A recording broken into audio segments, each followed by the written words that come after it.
Ai, čia jūs esate. Okay. Prezidente, vakar sakėt prieš eidamas į susitikimą, kad norit pajusti temperatūrą, kokia yra už stalo dėl įšaldytų Rusijos turto. Kokia ta temperatūra? Belgijos premjeras sako, kad vis tik tai reikia valdyti rizikas, yra rizikų privačiam sektoriui. Kaip jums pasirodė ta diskusija vakar?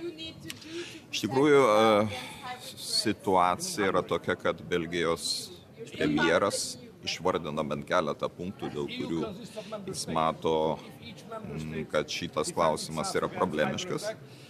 Be kita ko atkreipia dėmesį ir į tai, kad Rusija bando koncentruoti mūsų vakarietiškus aktyvus ir pervesti pinigus į specialias sąskaitas tam, kad pasiruoštų tokiai kontrapriemoniai, tai yra europietiškų lėšų ir verslo investicijų įšaldymui Rusijoje. Na, žinote, tokiu atveju aš visada sakau štai ką, juk Lietuvos verslo ten beveik nebeliko, reiškia mums ir žalos padaryti neįmanoma. O tos šalis, kurios politiškai, retoriškai šnekėjo apie tai, kad reikia nubausti Rusiją, bet jų verslas toliau savo vykdė verslo operacijas, jos dabar atsidūrė tokioje pažeidžiamoje būklėje. Taip kad, taip sakant, medalis turi dvi pusės. Bet pats finansinis instrumentas, turint omenyje tai, kad karo kaina Ukrainai yra 100 milijardų eurų per metus, 50 milijardų Ukrainos ekonomika sugeba generuoti pati, bet 50 milijardų skylė, kurią turi padengti tarptautinė bendruomenė. Tai reparacijos paskolos yra vienas iš būdų to pasiekti. Dar kartą kartoju, kad tai nėra tiesioginis įšaldytų aktyvų paėmimas, tai yra aktyvų laikymas tam atveju, kuomet Ukraina nesumokės paskolos ar reikės naudotis paskolos grąžinimo garantiją, arba Rusija atsisakys mokėti reparacijas, tada, kai karas baigsis. Tai tiesiog apdrausta paskola, toks yra jos tikslas ir aš manau, kad viskas čia būtų tvarkoje, jeigu ne vis dėlto kol kas vienybės nebuvimas ES šeimoje. Šiuo klausimu kol kas vienybės nėra, bet tiesą sakant, aš nebūčiau toks pesimistas, nes aš matau tik tai tokią vieną šalį, kuri taip jau visapusiškai mato čia problemą.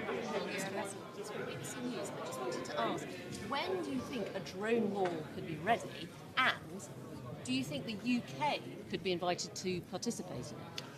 It would be great to see United Kingdom in this club of a drone wall. Of course, the drone wall is a very ambitious project, and we have to keep in mind that 3,000 kilometers along the border, this is really a big challenge to build very comprehensive or very strong wall. We in Lithuania, we go a little bit different way. We try to protect those areas or those parts of our border which are most exposed or which are most vulnerable, because we see that the drones are coming usually from Ukraine through the territory of Belarus. Belarus is trying to shoot them down too, but not in all cases successfully. And then they come to European Union, to Baltic states first of all, and to Poland. So we have to protect the areas which are close to our capital, because they are on those trajectory of the drones coming from Ukraine.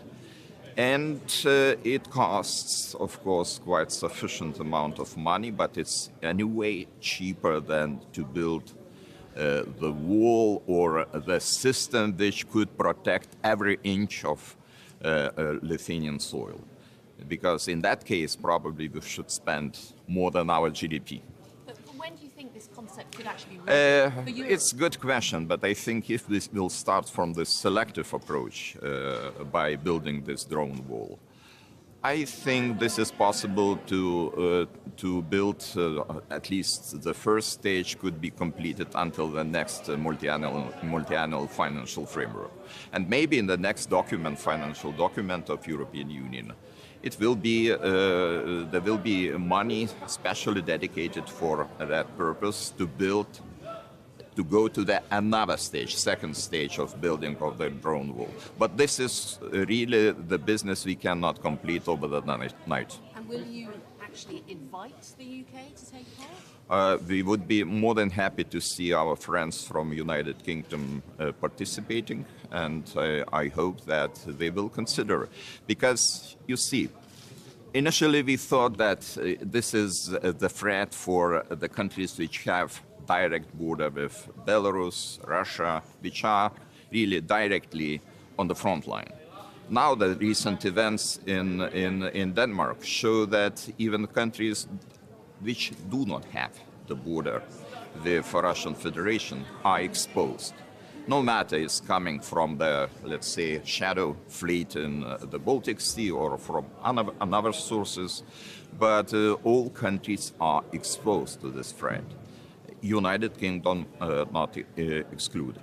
So I think this is the answer. Why is it so hard for the EU to agree on an architecture for the 140 billion euros and the frozen assets? Can you tell us more about this, please?